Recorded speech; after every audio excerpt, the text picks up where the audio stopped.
Nakapanood na po ba kayo ng Sinakulo? Ito po ay isang napakagandang palabas o pagtatanghal sa mga plaza. According sa ilan, ito ay naging tanyag dekada 30, 40, mga ganyan. Actually, tanyag na tanyag pa rin ito nung dekada 70. Meron pong kaibigan ng aming mami, nung nabubuhay pang mami namin, meron po siyang friend na nagbibida po sa amin na siya raw po ay nakapanood ng Cenaculo dito po sa may CCP, Cultural Center of the Philippines, noon nga pong dekada 70. Ang ganda sa mga arts, no? Tinatanghal ang buhay ng Panginoong Hesukristo. Gusto ko lang po siyang i-vlog kasi I don't think na ganun pa ito ka-popular ngayon. Sa mga ilang lugar like Laguna, kung hindi ako nagkakamali, Bulacan, meron pa. Pero dito po sa atin sa Maynila po ba, natatanong niyo po ba kung meron pa? More on movies na tayo. Minsan nga, di ba? More on mga streaming, no?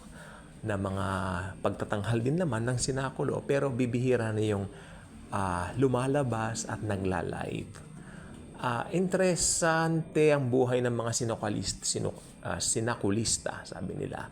Kasi talagang imememorya mo ang iyong linya. Actually, meron pong isang born-again church, no, na nagtatanghal po ng Sinakulo. Ito po ay aking hinahangaan. I think dito rin sa Maynila po, hindi ko lang po alam kung saan yung place. At meron mga pagtatanghal din yung ibang branch ng church nila sa iba't ibang part ng lalawigan dito sa Pilipinas. So ito po ay napakaganda. Sana na alagaan, dahil sa pagpapalabas natin ng live mga Sinakulo ay masasabi po natin na ang mga nangyari sa buhay ng Panginoong Hesukristo ay maitatanghal natin sa mga Sinakulo. In fact, ang artista, no, na nagngangalang Miss Julie Vega ay gumaganap po sa Sinakulo. Bago po siya pumanaw, nakaganap po raw siya sa Sinakulo. Okay, napakaganda. At ang Sinakulo po ay wala pong pinipiling religion yan. Anyone who loves the Lord can watch that. Kasi nakakalungkot lang po lately, napakalaki na po na nagbago sa mundo. Kung ano-ano na po ang mga walang katuturan ng ipinapalabas sa mga entablado, kung ano-ano, minsan mga bastos, kabastusan pa nga, How about ibalik natin yung values? I would call that values of values, no? Pinaka-value sa lahat ng values. Very valuable ang Sinakulo. Ito po ay tinatanghal mostly sa mga plaza noong dekada 70. Nasabi ko na po, dito po sa may CCP meron po dati. Okay? So, yung iba, makikita po natin, gawa nga po noong dekada 70, sabi nga po nila, kapag kamahal na araw, wala naman pong mapanood sa television. Ang mapapanood mo dyan yung Tagalog na buhay ng Panginoong Hesukristo, yung Kalbaryo ni Jesus, Jesus of Nazareth, meron pa Marcelino Panivino, yan. At yung mga ibang biblical films, siyempre Ten Commandments, Jesus of Nazareth, nasabi ko na nga po, at saka yung In Search of Historic Jesus. Ayan po mapalabas noon dekada 70 sa TV, mostly pag Kwaresma o mahal na araw. Kaya mga tao during that time gusto nilang lumabas, no? Ewan ko lang po kung meron po dito sa Luneta dati. Parang meron nga po dati dito po sa may Luneta, no? Nagtatanghal ng mga Sinakulo. At nanonood po ang mga tao, mostly ng dekada 70. Kasi nga po, gusto nila makapanood ng live presentation. Tsaka para matanggal po yung boredom, hindi po katulad natin ngayon, ang mga buhay po ng tao raw ng dekada 70 ay masyadong simple. Tayo ngayon, pag naboboard tayo, kunin ang cellphone, mag-YouTube, mag-Netflix, di ba? Facebook, di ba? More on like that. Lalo na kung makikinig kayo sa mga vlogs ng ganito, tulad po sa mga pangangaral ng salita ng Panginoong Jesucristo, mas maganda po sana. Hindi po ba?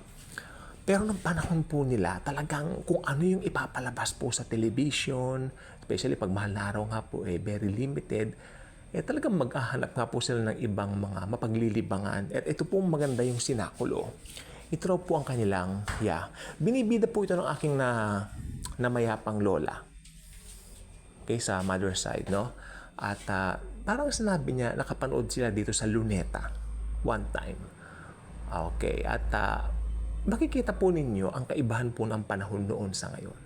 They value the life of the Lord during that time.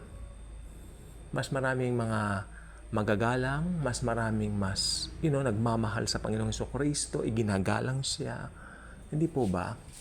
I mean, look at the world right now. Sa paligid-ligid, di ba? Tumingin-tingin po tayo. So, ang sinakulo po ay isang magandang tawag dito, passion play po ang tawag dyan. At ito po ay pinapractice ng siguro ilang buwan bago bago dumating yung aktual na mahal na araw, yung pagtatanghal nila, para maisaulo nila yung mga linya po ng bawat isa. Yun po ang maganda po dito. Kasi meron po nang gupit sa akin dati, nagpagupit po ko, siya po ay sinakwalista. Ang role niya ay kaipas, no? So, akin siyang memorya, ganun. Pero born again po sila.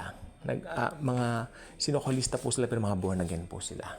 So, biblical po yung aasahan nyo na mapapanood nyo doon sa kanilang sinakulo. So, yun. During that time, nagpagupit ako, nagpa-practice po sila kasi mag-Holy Week nga po pala yun.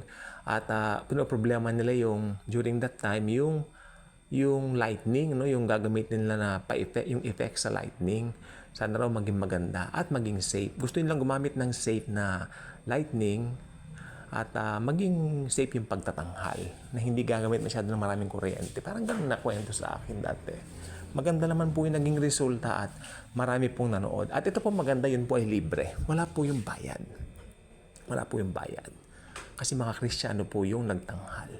Wala po silang ibang hangad kundi maiparating sa mundo o sa mga tao yung mensahe ng pagpapakasakit ng Panginoong Jesucristo sa ikatutubos nga ng sala ng tao. At nangyari na po yun 2,000 years ago sa krus ng Kalbaryo nang ibigay niya ang kanyang sariling buhay para tubusin tayo. He shouted na ganap na. Yun po ang pinaka-highlight, no, ng senakulo. So, ito po ay maganda po sanang ma-remind sa atin.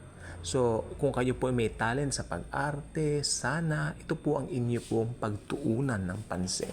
Huwag lang po kung mahal na araw. I believe the life of Jesus, ipalabas yan any time of the year. Alam po? Lalo na kung Kristiyano ka, hindi ka lang namimili ng isang, anong tawag dito, season, okay? Pero aminin po natin sa India, sa Pilipinas po, malakas po ang mga ganyan na mga palabas o mga pagtatanghal tuwing Holy Week o ito nga pong Semana Santa. Kaya sabi ko po, ito po ay sana wag natin kalilimutan, magandang tradisyon. Kung may maganda pong tradisyon, ito pong senakulo. Kaya kung hindi pa kayo nakasubscribe sa ating channel, I invite you to do so. Click the notification bell, share this video, share the wonderful love of the Savior, the Lord Jesus Christ. And again, gusto ko pong sabihin po sa inyo, ang pagtatanghal po ng senakulo ay huwag nating limitahan sa mahal na araw o Holy Week. Itanghal natin ang buhay ng Panginoong Jesucristo sa bawat araw ng ating buhay. Umpisahan natin ang ating araw sa pagbabasa ng kanyang mga salita. Okay? Pag-share ng good news, sabi ko nga po, you can create your own YouTube channel to share the good news of the love of God through the Lord Jesus Christ. And by the sealing of the Holy Spirit, the seal of ownership to each and every one of us. Again, gusto ko po kayong ipaalalahanan na napakahalaga po ng senakulo sapagkat dito na ipapakita po natin sa buong mundo yung kahalagahan ng ginawa ng Panginoong Jesucristo. Doon nga po sa krus ng Kalbaryo, 2,000 taon na ang nakararaan. At ang epekto nito ay kaligtasan sa sino mang mananampalataya sa Kanya. Thank you. And as always and forever, Jesus truly loves us all.